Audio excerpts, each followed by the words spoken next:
mentioned earlier on. Absolutely.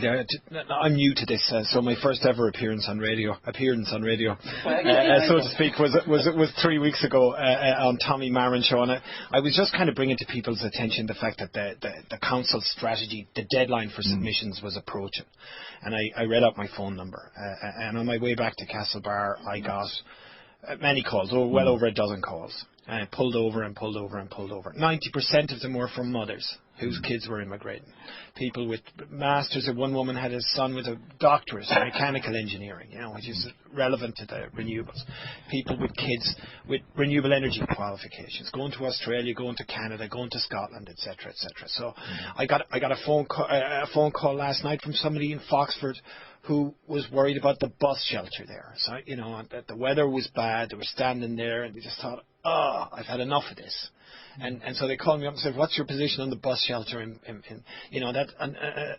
But that's a pothole one, if you like. There's very, very genuine pain out there. There's a lot of people who are absolutely broke. There are a huge number of people who are in negative equity.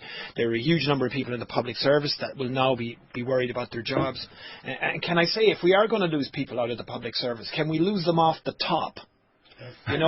We have far too many managers, and there was a time here when Matron Duffy ran the hospital that Michael was talking down there on her own. Yes. Right? And how have we lost the ability to do that? I worked there as a teenager, and I could tell you could eat off the floor, no difficulty whatsoever. So we seem to have stuffed our public service with people who need to tick boxes, and this brings us back, for example, to the situation that the turf cutters find themselves in.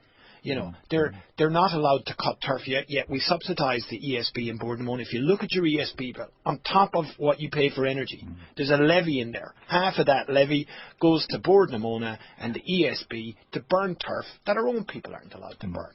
Now, these people are told that that's European rules. Well, we went to Europe in relation to the wind turbines, and the head lawyer there, who happens to be an Irishman, told us they had no problem, that the Europeans come to Mayo to see the turf cutters.